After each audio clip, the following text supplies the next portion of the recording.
आप देख रहे हैं दुनिया भर की खबरें। आज है 16 अक्टूबर 2025 और ये रही आज की सुर्खियां। यमन में हूथीज के चीफ ऑफ स्टाफ मोहम्मद अल गमरी की मौत की तस्दीक, हूथीज ने खाई इंतकाम की कसम। मिस्र ने गजा के लिए भेजा एक और इंसानी मदद का बड़ा काफिला, राहत के सामान के साथ 200 ट्रक रवाना। नॉर्थ गजा सिटी में शेख रदवान इलाका मलबे में तब्दील, नए एरियल वीडियो से तबाही का मंजर आया सामने।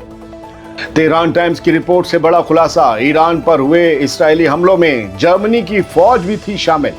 और बशर अल असद को सीरिया भेजने की चर्चा के बीच आया रूस का बयान, इनकार ज्यादा मगर बयान उलझा हुआ। ये थी कुछ अहम हेडलाइंस, खबरें से कहीं ज्यादा हैं हमेशा की तरह। आज़ाद बोल इंडिया में आपका खैर मकदम है। मैं हूं आदिल खान आज़ाद और ये है स्पेशल प्राइम टाइम शो दुनिया भर की खबरें।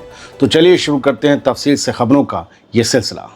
बड़ी खबर से करते हैं शुरुआत। यमनी हूथीज के chief of staff Mohammad Al Ghamari मारे गए। ये हूथीज का बहुत बड़ा नुकसान है जो अब सामने आया है।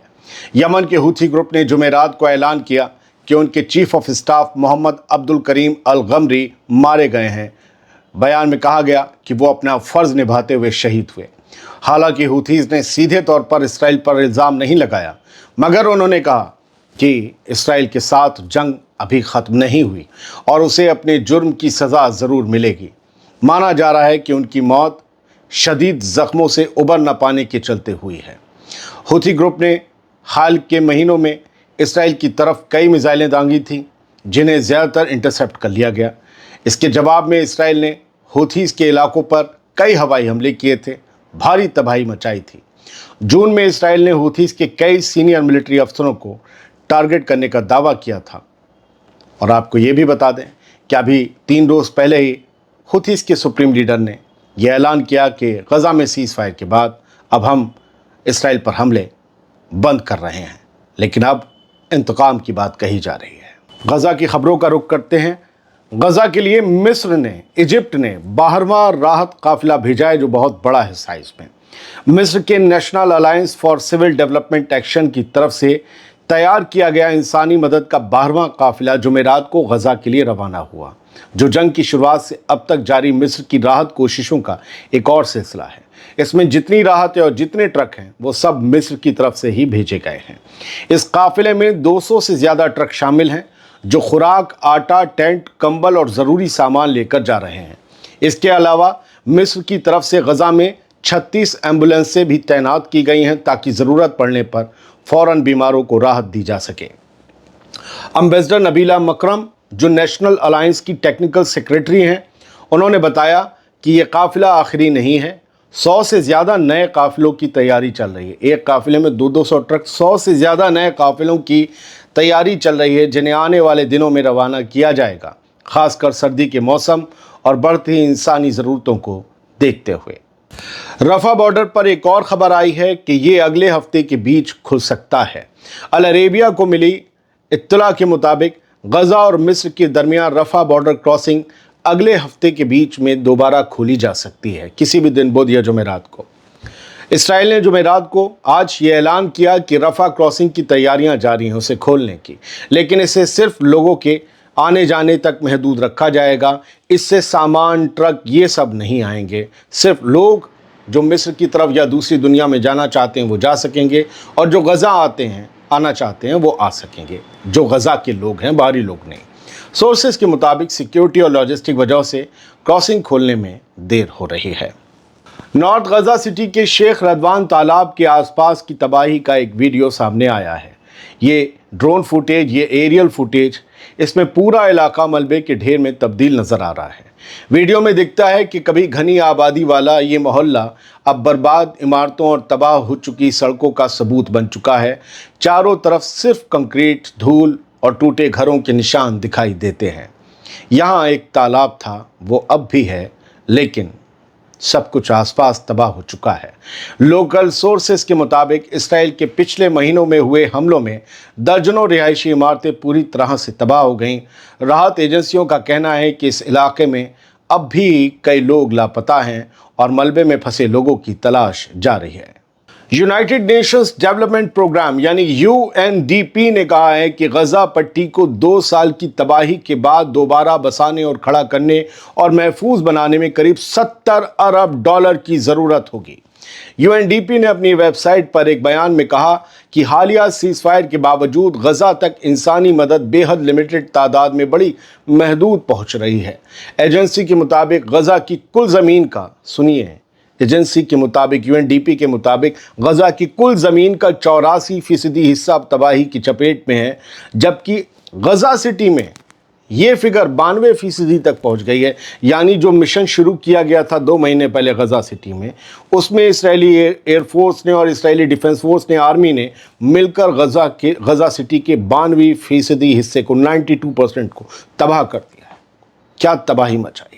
बढ़ते आगे, गजा पट्टी के मेडिकल जराये ने बताया है कि इसराइली ऑफिशियल्स ने इंटरनेशनल रेड क्रॉस कमेटी के जरिए आज 30 फ़लस्तीनियों की लाशें सौंपी हैं। सीज़ फायर समझौते के बाद से अब तक सौंपी गई बॉडीज़ की कुल तादाद 120 हो गई है। सोर्सेज के मुताबिक कई बॉडीज़ पर तशद्दुद, पिटाई, हथकड़ियों में रखने और आखिरी सांस तक आंखों पर पट्टी बांधे रखने जैसे निशान पाए गए हैं। अब तक 4 बॉडीज़ की पहचान उनकी फैमिलीज़ ने, उनके ख़ानदानों ने कर ली है। मैंने कुछ के फ़ोटोज़ देखे तो हाथ पीछे ही थे, यहाँ पर रस्सियों के थे। बहुत बुरी हालत में इन लोगों की जान गई है। यानी ये वो लोग थे जो गजा से उठाए गए थे, नंगे ले जाए गए थे, इनको वहाँ जेल में ही मार दिया गया। क्या कोई ह्यूमन राइट है? क्या कोई UN, कोई मानवता के पापा इस पे बोलेंगे? ये लोग इतनी बड़ी तादाद में कैसे मर गए? इतनी बॉडीज़ इसराइल के पास कैसे हैं? इनकी मौत कैसे हुई? क्या कभी कुछ बताया जाएगा? वो टाइम, वो दिन, वो हालात क्या थे, कोई बताएगा?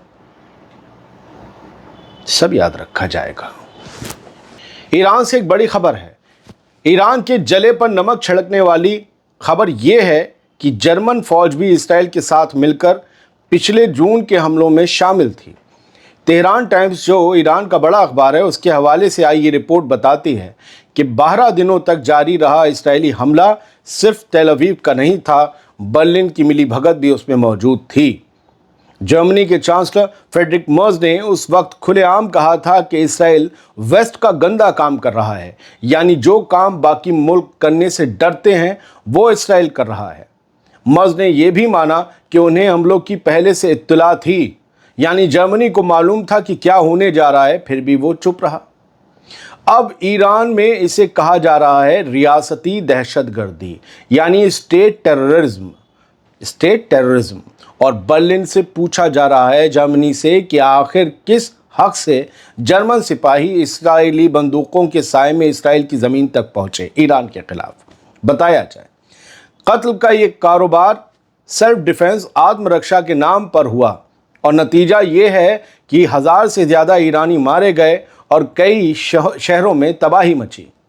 अब बर्लिन पर दबाव बढ़ रहा है कि वो बताए कि ये गठजोड़, ये अलायंस था या एक गुनाह था। हालांकि जर्मनी ने इस मसले पर जवाब देने से इनकार कर दिया है। यानी दाल में बहुत कुछ काला है। ईरान के सदर मसूद पेज़ेश्कियान का एक पैगाम सुनिए। उन्होंने कहा है कि मुसलमान मुल्कों के दरमियान झगड़े और इख्तलाफ दुश्मनों और आलमी सियोनियत की पुरानी साजिश है, जिनका मकसद उम्मत मुस्लिमा को कमज़ोर करना है। उन्होंने पाकिस्तान और अफ़गानिस्तान के दरमियान हालिया तनातनी पर तशवीश का इजहार किया। उन्होंने कहा कि मुस्लिम ममालिक लड़ाई नहीं चाहते। ये सब उन ताकतों की चालें हैं जो मुसलमानों में फूट डालना चाहती हैं। पेज़ेश्कियान ने कहा कि ईरान, जो दोनों मुल्कों का हमसाया है, पड़ोसी है, हालात पर गौर से नज़र रखे हुए है।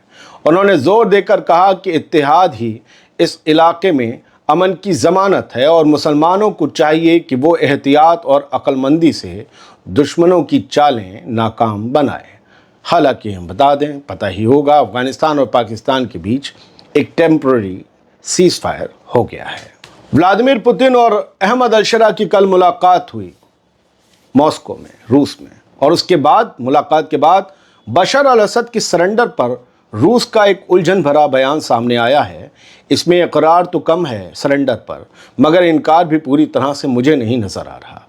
रूस ने जुमेरात को साफ किया कि प्रेसिडेंट व्लादिमीर पुतिन और सीरियाई हम मनसब यानी सीरिया के प्रेसिडेंट अहमद अल-शरा के दरमियान हुई बातचीत में बशर अल-असद की सुपुर्दगी यानी वापस सीरिया भेजने का मुद्दा उठा या नहीं, इस पर कुछ भी कहने को नहीं है, मना ही कर देते।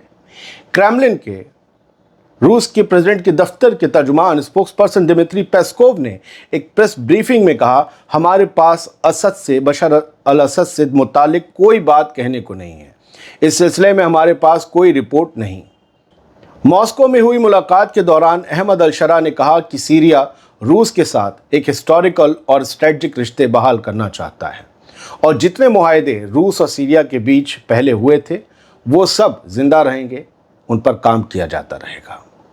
दिमित्री पेस्कोव सीधा ये भी तो कह सकते थे सवालों के जवाब में, अब क्या बकवास कर रहा है, ये कोई बात होती है, कोई सवाल ही नहीं है ना। अहमद अल-शरा को हम नहीं दे अहमद अल-शरा के हवाले हम बशर अल-असद को नहीं करने वाले। लेकिन बस उन्होंने ये कहा कि हमारे पास इस बारे में कहने को कुछ नहीं है। थोड़ी सी उलझन तो है। फिलहाल ये थी कुछ खबरें, आज थोड़ा देर से आए। वजह यह है कि कुछ नई खबरें कलेक्ट करने में वक्त लग गया, क्योंकि हम इतनी खबरें आपको दिन भर देते हैं कि पीछे ही ख़त्म कर डालते हैं। हेडलाइंस शो में ही सारी ताज़ा खबरें ले ली तो नया क्या देते, वरना तो बेहतर है प्रोग्राम ना बनाया जाए।